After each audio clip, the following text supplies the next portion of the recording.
Hello, everybody. I'm Zenith Rule, and welcome back to the Disney Debate, where Kat Mac, Y2Star, and I discuss Disney films and Disney products.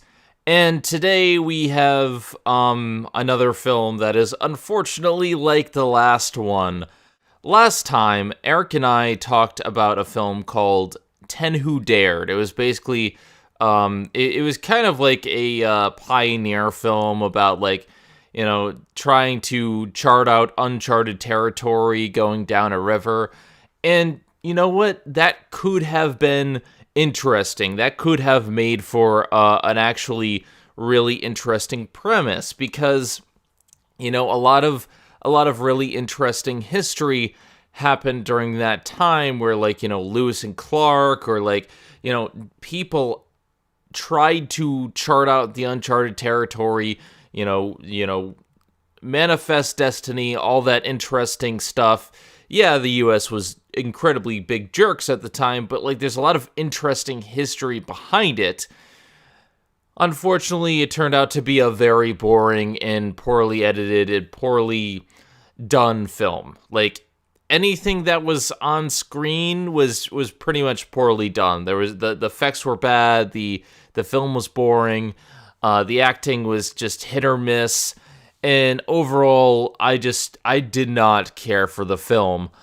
The film that we're talking about today is unfortunately a similar case. Now, I don't think it's quite as bad as Ten Who Dared, and we've seen far worse films than Ten Who Dared, and the film that we're talking about today, but unfortunately, this is just one of those films that is just kind of there. There's not enough to it.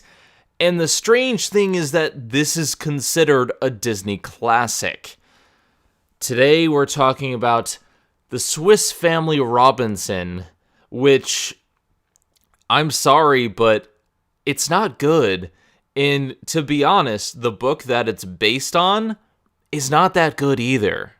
Just sit right back and we'll sing a tale of a fateful trip, about a classic Disney film that's boring as shit.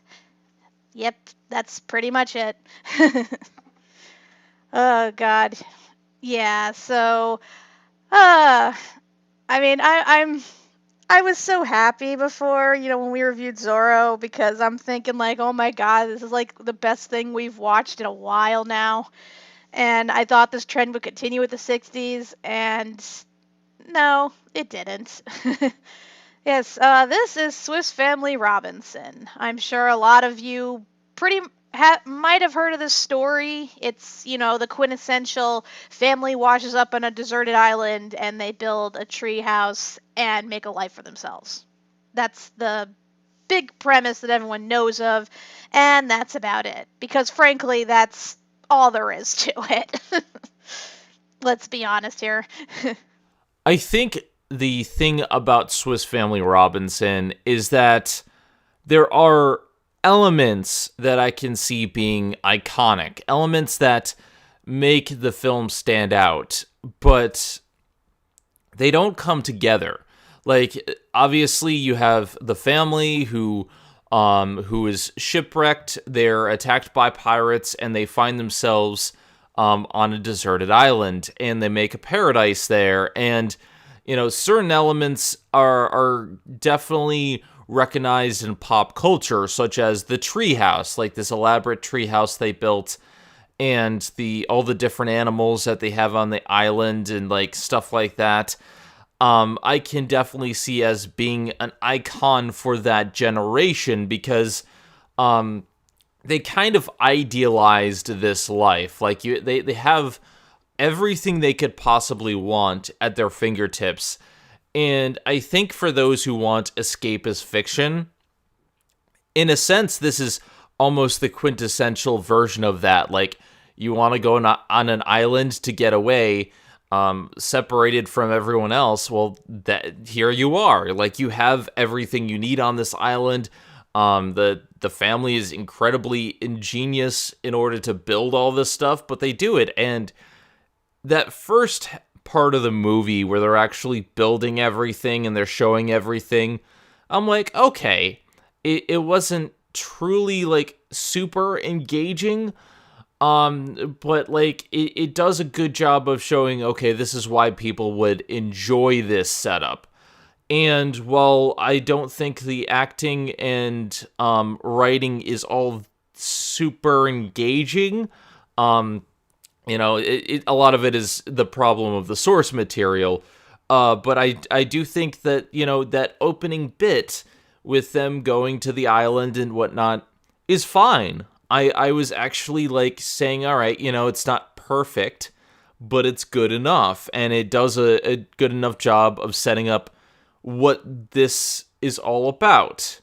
But that's only a small part of the film, and that's where problems start to set in, unfortunately. Yeah. Here's the thing, like, I did some research on this because I never read the original Swiss Family Robinson, and this was my first time watching this film. And of course, I thought it was, boring as shit. So I'm like, okay, well, how does it compare to the novel? Is the novel just as bad? Um, Looking up synopsis, the novel is actually worse. Yeah. Because it's apparently just a series of stories of them just learning to, live on the island and learning good family values and stuff like that. And apparently they're stuck on the island for a long time, like 10 years or so. And it's only like at the end that anything exciting happens aside from them first washing up on shore. So, if anything, the movie was supposed to be an improvement on this, which isn't really saying much. I mean, obviously there was some effort, I guess, to make it more exciting and engaging, but I don't think it quite hit the mark. And I kind of blame the source material for that because, well, first off, the source material is kind of a ripoff of another classic tale you might have heard of, Robinson Crusoe, which, from what I heard, is also quite boring. And also, apparently, according to the director, when Walt Disney first handed him like the book to read, and saying he wanted to make a movie out of it, the director thought that the book was sorely outdated. Like, get your head around this. This is like in the 1950s, 1960s, and even back then they thought that this book was dated. That should tell you how bad it is. Yeah, it's kind of unfortunate that, these things that are considered big names of a certain era, like Robinson Crusoe and Swiss Family Robinson, are just they're remembered in popular culture as these big things. But when you take a look at them, they're not honestly as good. Time has not been kind to them. And that's unfortunate, because maybe it's the writings from the time, maybe it's just the ideas were different at the time. Like, I can understand the premise being popular for a lot of people back in, back when the book was being written, because a lot of people probably felt trapped in society and you couldn't be rebellious. You just had to do what you wanted to do. So for young boys at the time, like, who just wanted to get away from the pressures of everyday society and, being the working stiff that they had to be, like, I can understand that escapist fiction, like, getting them to want to read it.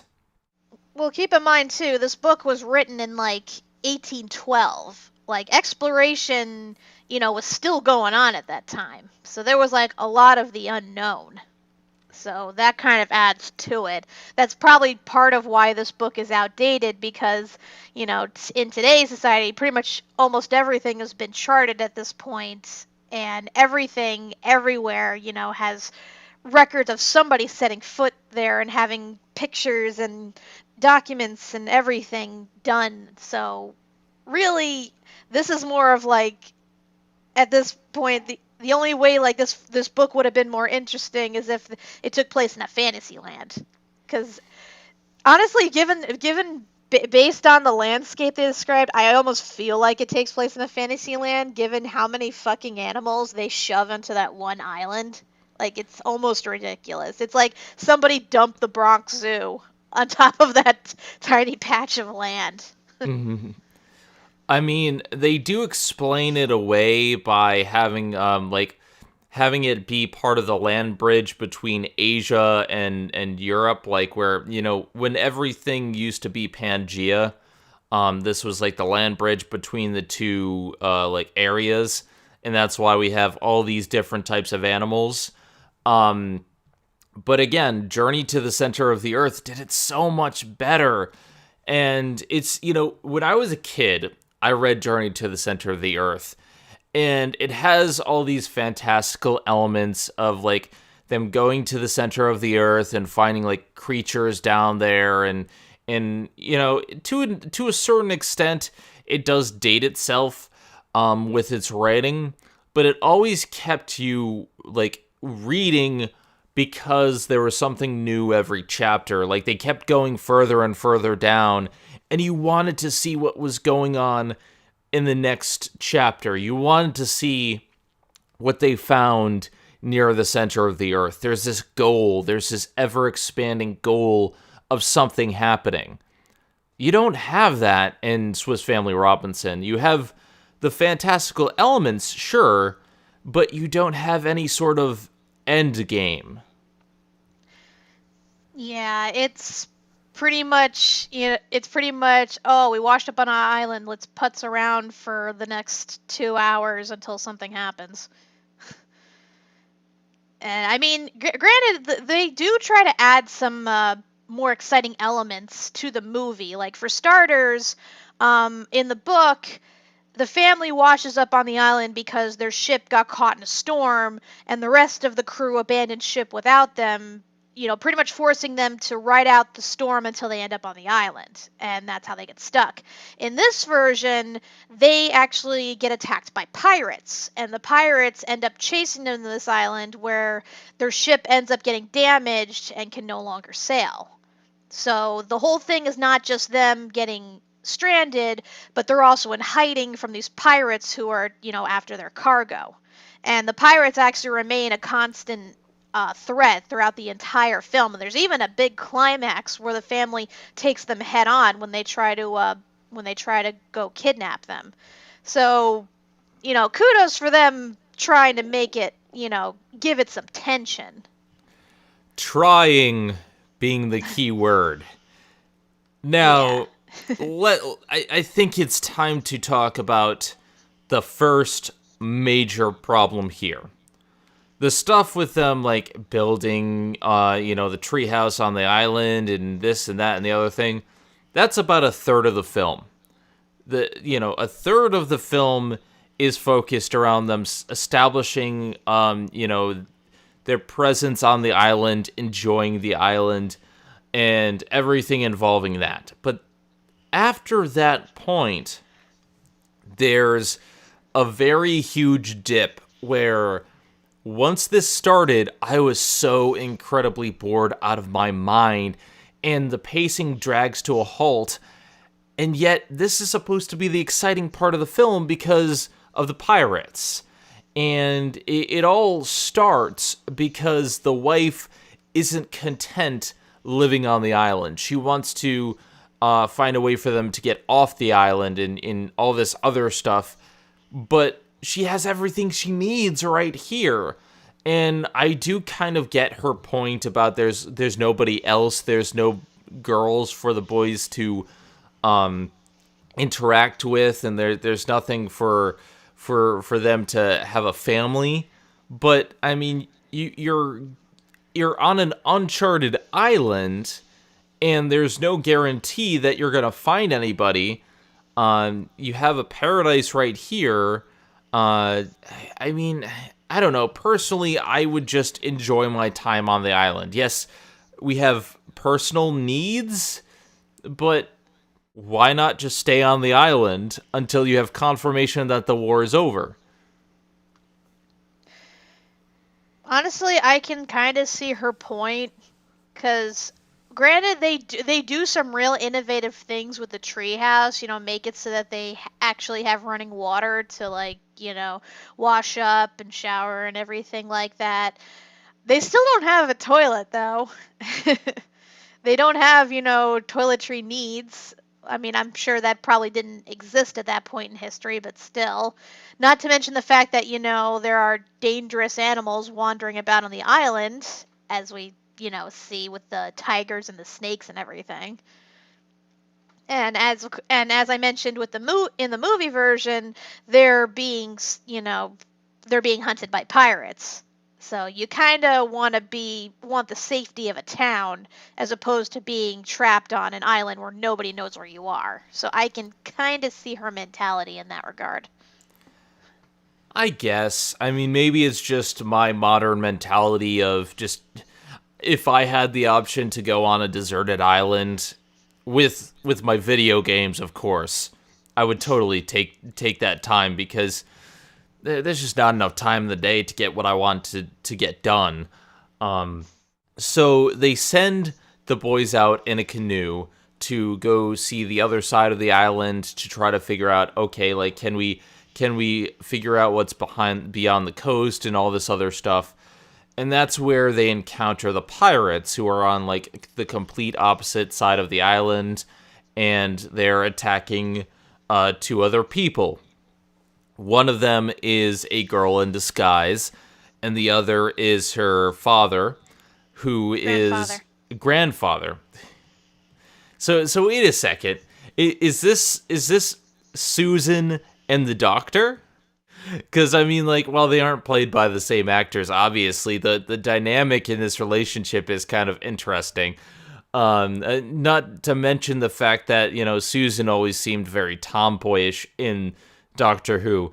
Anyway, so you have these two people who are being attacked by pirates. They're tied up.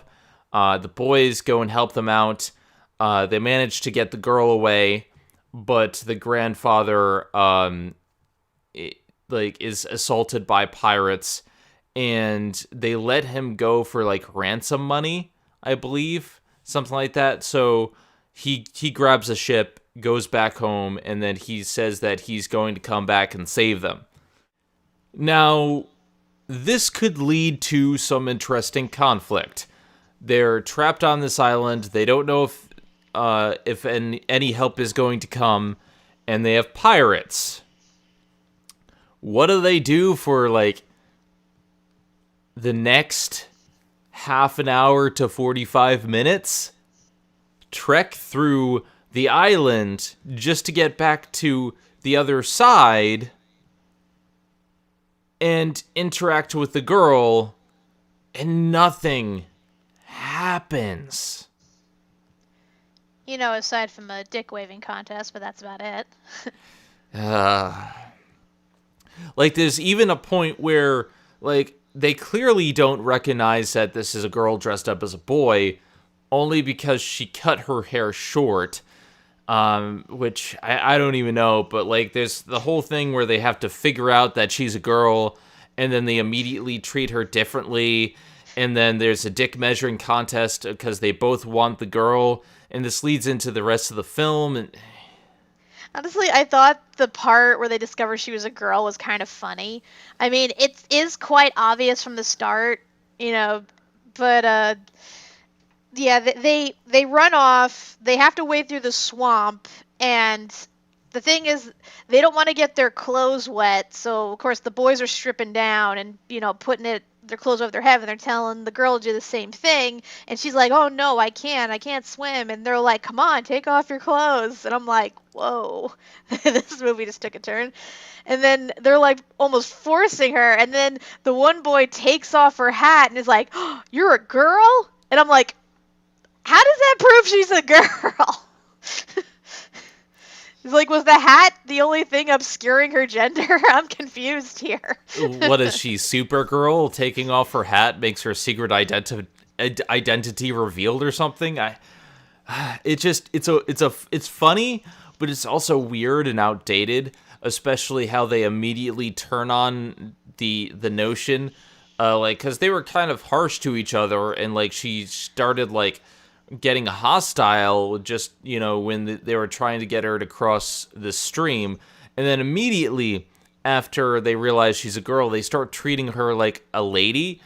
And it's like, part of me just wants to shut off the movie right there, because I'm like, this is so goddamn outdated. Yeah, they do the same thing with the mother earlier in the film when they're trying to get everybody off the ship, and it takes like five of them, and they're like, "Oh, careful, mother, careful. We'll save you. Don't worry." And I'm like, "She's not made of fucking glass." It's like, I get this is early 1800s and women weren't really allowed to do anything, but for fuck's sake, come on. And like, especially with the girl, like she, just went through like a whole. She just escaped a bunch of pirates and everything. She proved that she's some level of tough, so don't fucking treat her like she's gonna break the second, she goes up a hill. It just, yeah, that part pissed me off. Yeah, so if you are gonna watch this, which I don't advise you do, but if you absolutely have to because you're a Disney enthusiast like us and have to see every Disney movie ever made, just keep in mind that the treatment of women in this film is very bad. Yeah, and like, I don't want to say that her character is completely pointless. I mean, again, the character sort of existed in the book, but it was kind of, her character is there for the purpose of of the rescue ship coming to save them later on in the film. That's pretty much it. And also, I guess, to make it not a total sausage fest, because we're talking about, a man, his wife, and his 3 sons. So, we got to add another woman in there that, the guys can fight over that isn't the mother.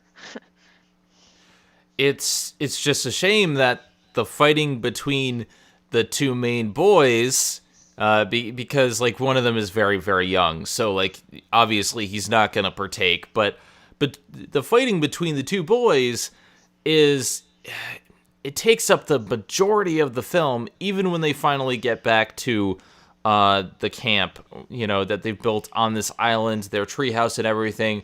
They're still fighting over her. And it's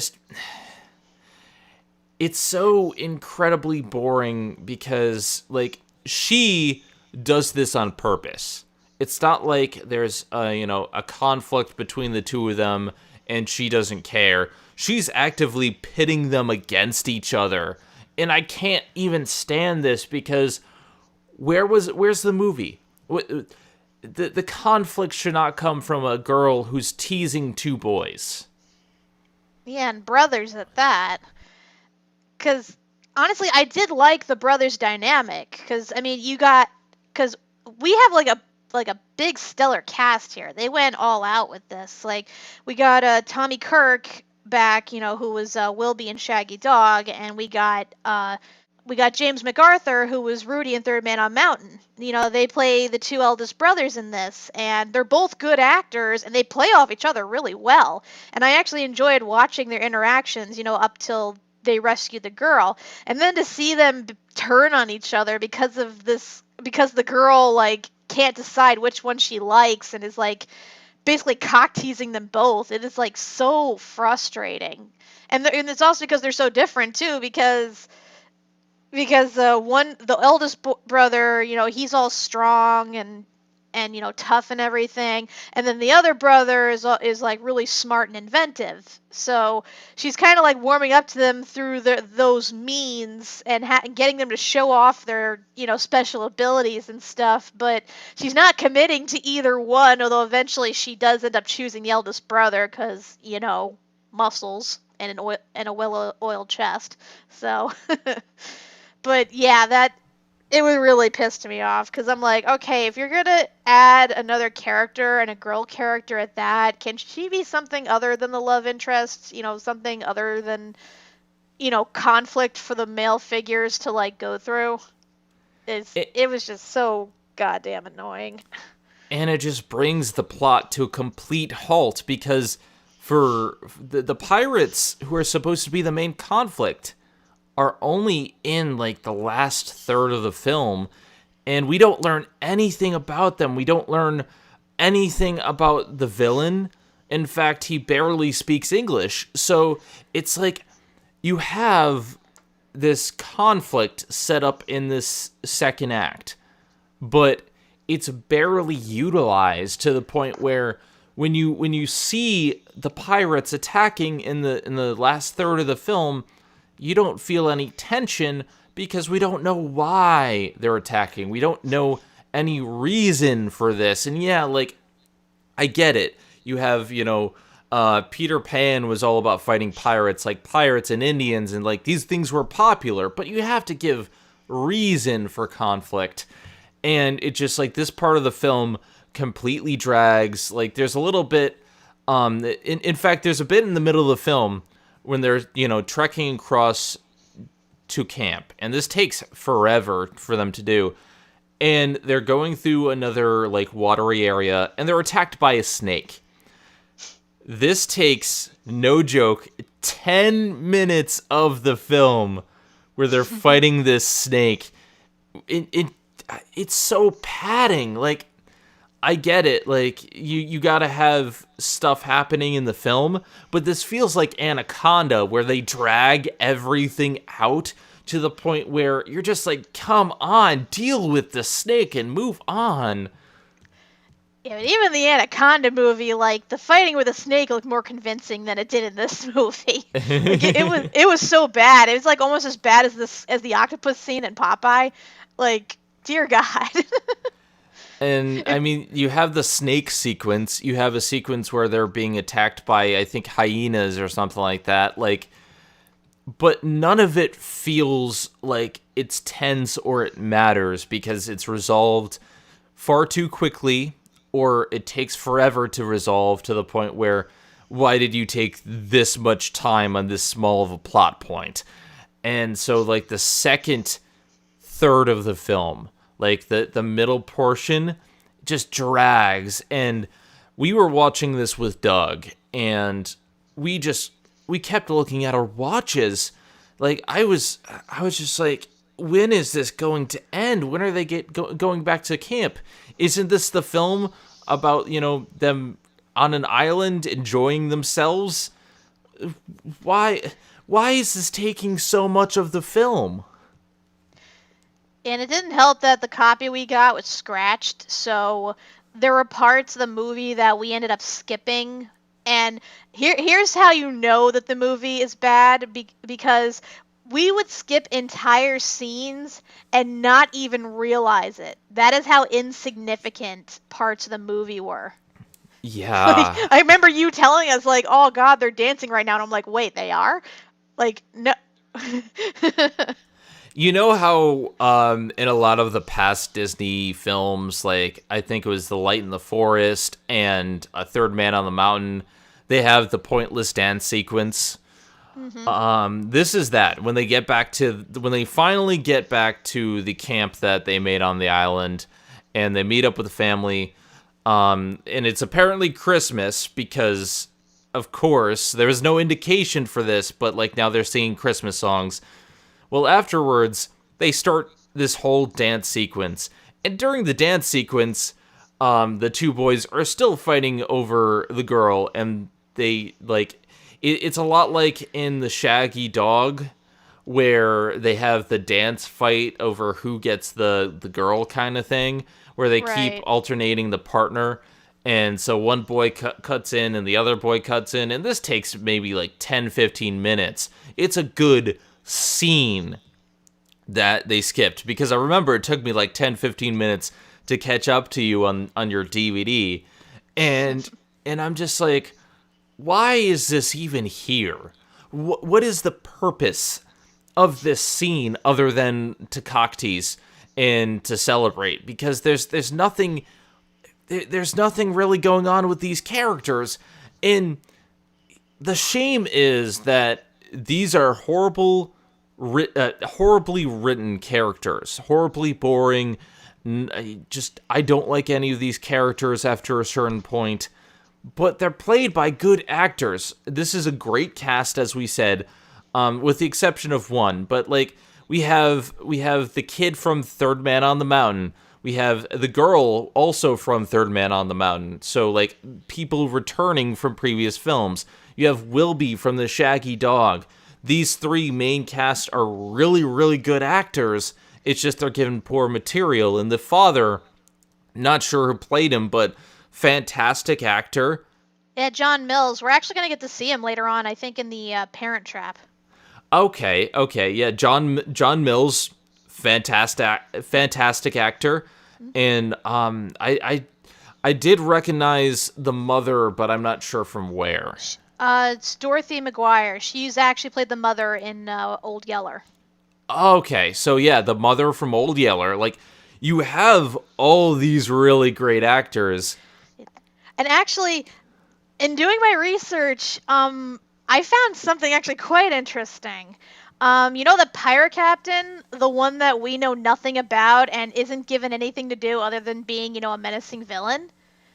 Yeah, his name is Sesshu Hayakawa, and he is actually probably the best actor out of the bunch in terms of accomplishment. He's been in like over 80 films. He was the first actor of Asian descent to achieve stardom as a leading man in both United States and Europe. And because he was always typecast as like a sexually dominant villain, he had this huge like fan base in America, and he became one of the first male sex symbols of Hollywood. And in addition, he also earned a nomination for an Academy Award for Best Supporting Actor in the movie The Bridge on the River Kwai. So Wow. I know, right? This guy who has done so much, has all these accomplishments and all this talent, is reduced to just this stereotypical pirate guy and given almost nothing to do in this film. That to me is like one of the biggest crimes about this film. Yeah, it's like, so you have this star-studded cast, and for, like, I want to say 75% of the film, you don't utilize them. Sure, in the beginning, I liked them, but, like, as the film goes on, more and more and more, this cast just are given nothing to work with. And then there's Arliss. Oh, Arliss. God, Arliss. He's back. He's back, and he's worse than ever. Arliss is like this devil that keeps following us because, yeah, Disney likes to reuse their actors, but I don't understand the appeal of this actor because he can't act. He is completely over the top annoying. I've never seen anyone act like he does, and overall, he just ends up feeling like just a character that nobody should like or tolerate or put up with, and they don't discipline him. Just think of Arliss in any movie we've talked about. This is him in Swiss Family Robinson. He's basically the same character. He's the same character in every goddamn film we've seen. Like, oh my god, did they, like, write this intentionally, or did he, like, act like this intentionally? Like, I feel really bad harping on the actor, but dear god, like, after how many films now we've seen with him, it's getting so annoying. And it's like I said, in this film, like, I can't decide if he's worse in this film or in Savage Sam. Like, it is really hard to say. Yeah. Dear God, like, because in this movie, not only is he annoying, but he's a huge detriment. Because, I mean, the family is in this precarious situation. They're on an uncharted island surrounded by dangerous animals, and they have to scale all these landscapes and, basically be careful with everything they do. And yet here's Arliss. I know he's called Francis in this version, but I'm still going to call him Arliss. Here he is, just charging headfirst into the forest by himself, not caring, about whether or not there's any danger ahead of him, and trying to basically enslave every single animal he comes across, and then getting insulted when they don't cooperate. This is Arliss dialed up to 11, and I, like, every single animal he comes across. No, that's mine. Dude, fuck you. Yeah, and he ends up like what, 10 animals by the end of the film that he personally enslaved, or at least he led to their enslavement. Yeah, like it's not like it starts off with the dogs in the beginning of the film, and I get it. They're his dogs that, they were on the boat with him. So okay, it makes sense why he'd want to bring the dogs with him and why he says my dog. But then he captures an elephant and an ostrich and he wants to capture a tiger and all of this stuff, and I'm just like, every single time he's just like, no, what are you doing? You're my tiger, you're blah blah blah. And I'm like, I want him to get eaten. I want him to die so badly. And the parents encourage this behavior. They don't think of him as being bratty or anything. They're just like, oh, he just wants to get his tiger. No, fuck you. He needs to learn respect. Yeah, it's like at one point they're building the tree house and he just goes up there and acts all willy-nilly and almost falls to his death. Like, thank God the mother had the common sense to like tie a rope around him first, otherwise he would have died, which would have been a huge plus. And then there's a part where they're trying to get ready for the pirates to arrive, so they start setting up these traps and building these bombs. He lights one of the fucking bombs! Like, for no reason, just because he can. And he, like, at one point, he tries to throw it, and he misses, and it goes right back at him, and he just picks it up and throws it over the side of the cliff. And he's saved by bad editing, where the wick actually gets longer. Mm-hmm. I'm like, oh my god, if this blows up in his hand, this will be the best day of my life. But no, he still lives. He still lives throughout the film. And I'm just like, please, one of the pirates just come and run him through. But no, he actually gets one over on the pirates. And it's so annoying. He's so annoying in this film. I just wanted him to, like, not be anywhere near this. And this is probably the most insufferable he's ever been. Like, every single time he encounters an animal, I'm just waiting for the animal to attack him, but they never do. And I'm just, the only film that I've liked him in was The Shaggy Dog, but he had Wilby to work off of. And it was only because, like, he was kind in that film that I cared for his character. He was still annoying and still badly acted, but I still cared for his character. And I think just compared to Tommy Kirk's character, who was a huge asshole, he seemed nicer by comparison. Like, he was still just as annoying, the fact that he was willing to, again, enslave his brother when he was in dog form, just because he could. But, yeah, I mean, yeah, I agree with you. Shaggy Dog is probably his most tolerable role, if only because there are other people there that are more annoying and awful than him. But, yeah, this one, oh, man. This one, like, what was it? Every 5 seconds, we were shouting, "Shut up, Arliss!" It was like with Linkara in History of Power Rangers. Like, instead of "Shut up, Dax," it's "Shut up, Arliss." Like, Arliss is our plague. Arliss is the bane of our existence, and unfortunately, he just won't go away. I don't get what Disney saw in him. I don't get what society saw in the value in this character. Like, it's just and it's not the last we'll see of him. Kill me now. Oh my god.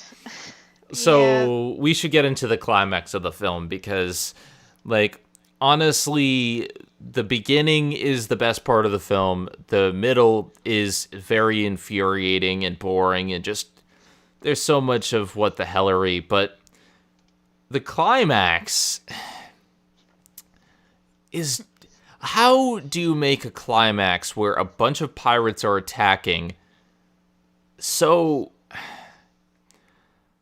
Underwhelming. Yeah, I'm trying to find another word for boring, because I don't want to just keep saying boring, but it's just like, this is the big moment of the film where you have an army of pirates attacking, and first of all, they ruin it by, like, a lot of these pirates should be dead by the end of the film, and then you see the army like walking away at the end. But like you see them during this climax getting crushed by rocks and logs and bombs and like all this other traps and getting put into a tiger pit. Like these people should be dead. And there was a part in the middle of the film when we first saw them where they're fighting each other, and clearly some of them should be dead there, but the army just keeps getting bigger and bigger, and the people that should have been dead keep getting back up. And I'm like, when Peter Pan, the animated film, is more accurate to piracy than this film, you have a problem. Because in Peter Pan, they actually had the decency to show the number of pirates that were on the ship, and actually, find a way to reduce their number and make it seem like these guys are either killed off or knocked out.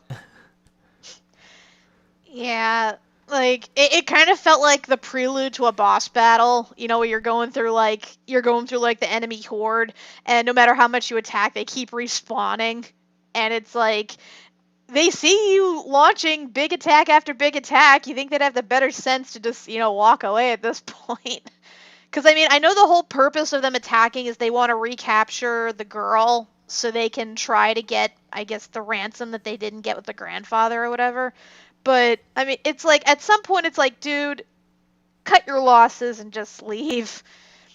Because, like, honestly, like, I still don't understand how some of them survived. Like they got crushed by rocks, they got crushed by trees. One of the pirates actually got shot in the face by the mother.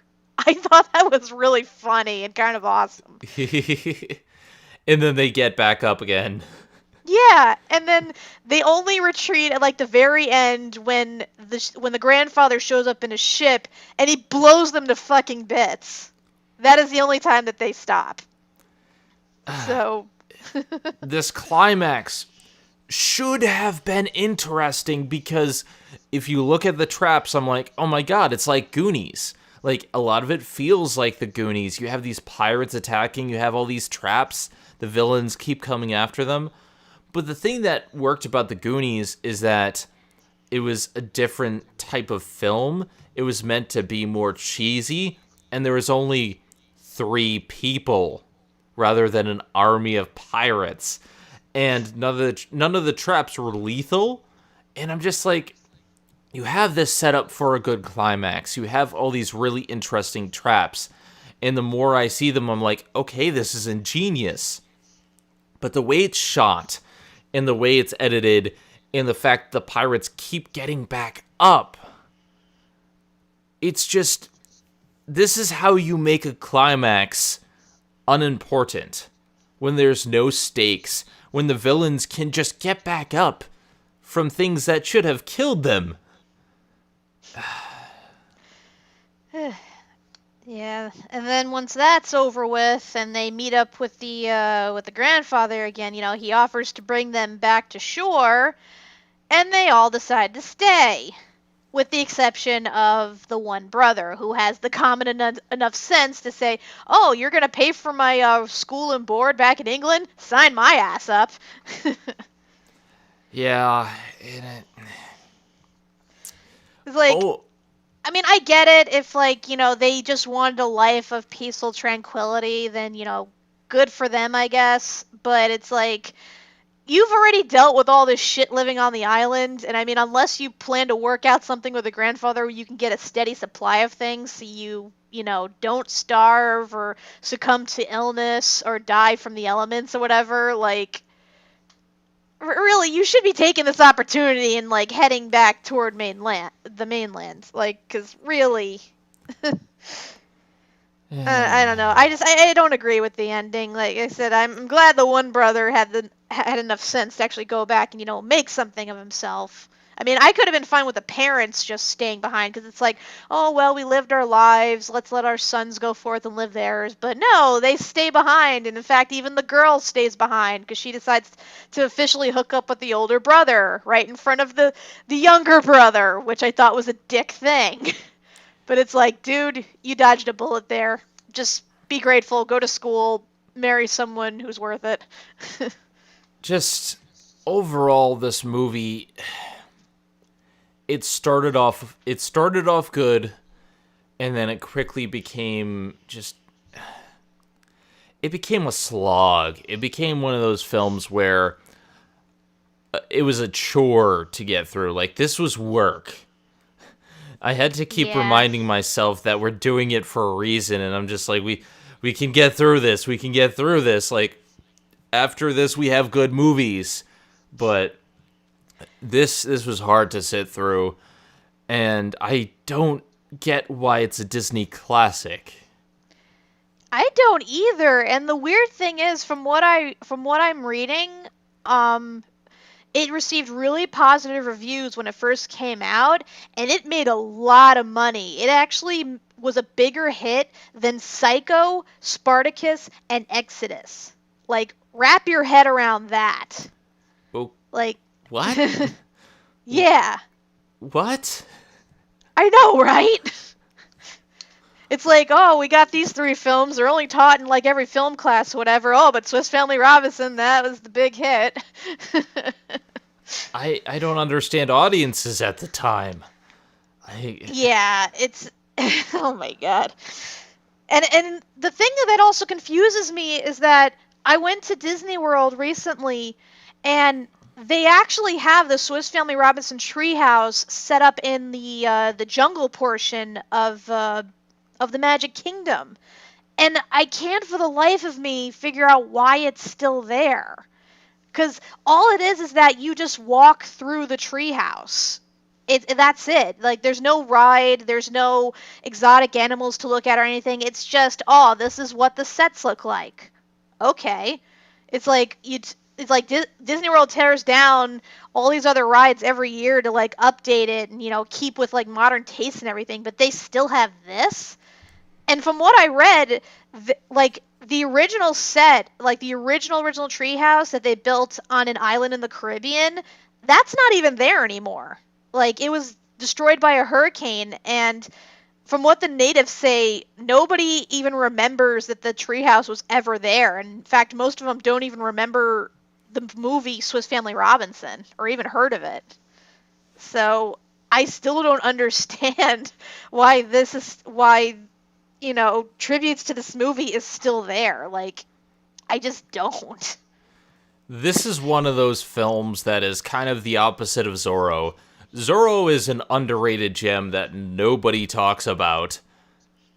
This is a film that everyone knows about, but it's just, why? I don't understand it. And from what I heard, they've attempted to actually remake this in recent years. Like, they wanted to remake it back in 2009 with Lindsay Lohan.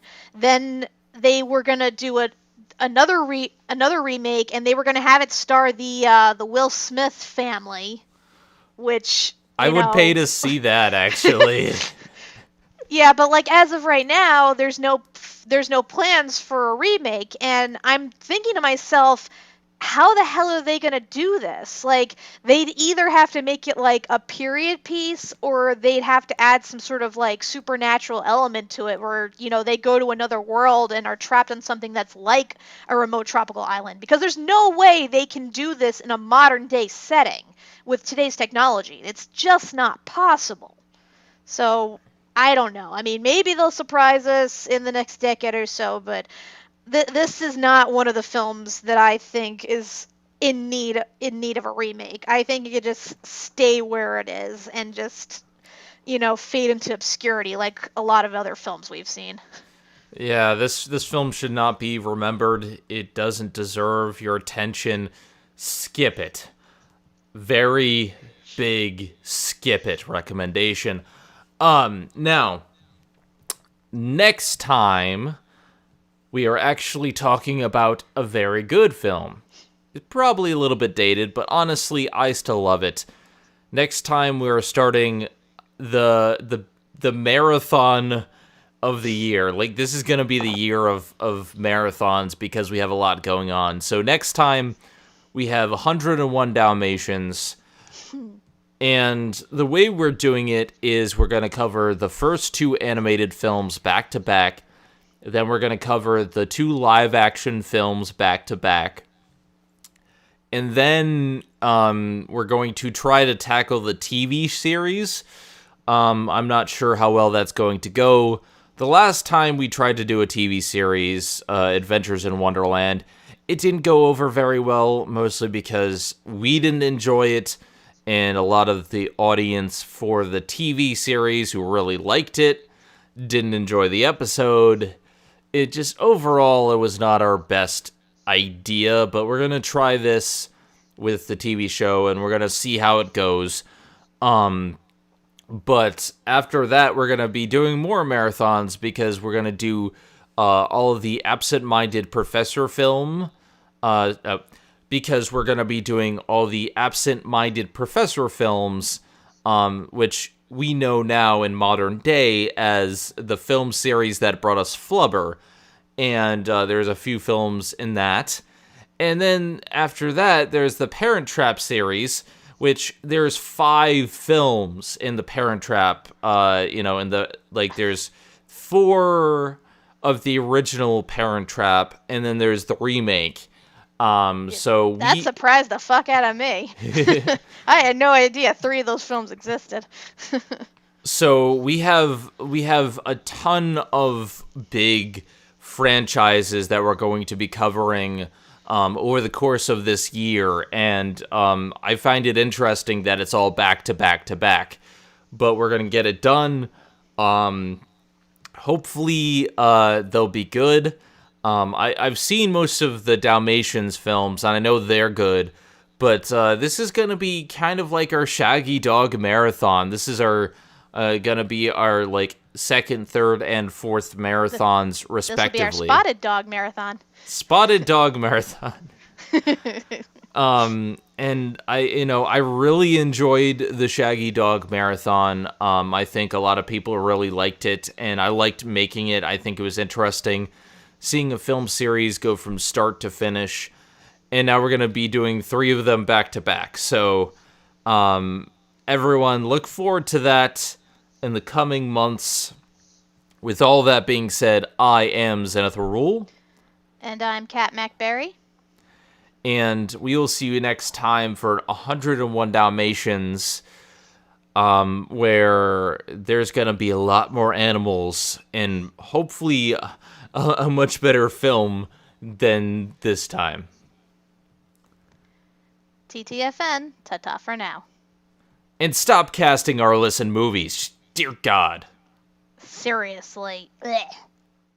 Hey, this is Megami33. Thank you for watching Zenith Will Review. Don't forget to like, comment, and subscribe for more awesome videos. If you like what you see, check out the Patreon page at patreon.com/ZenithWillReview.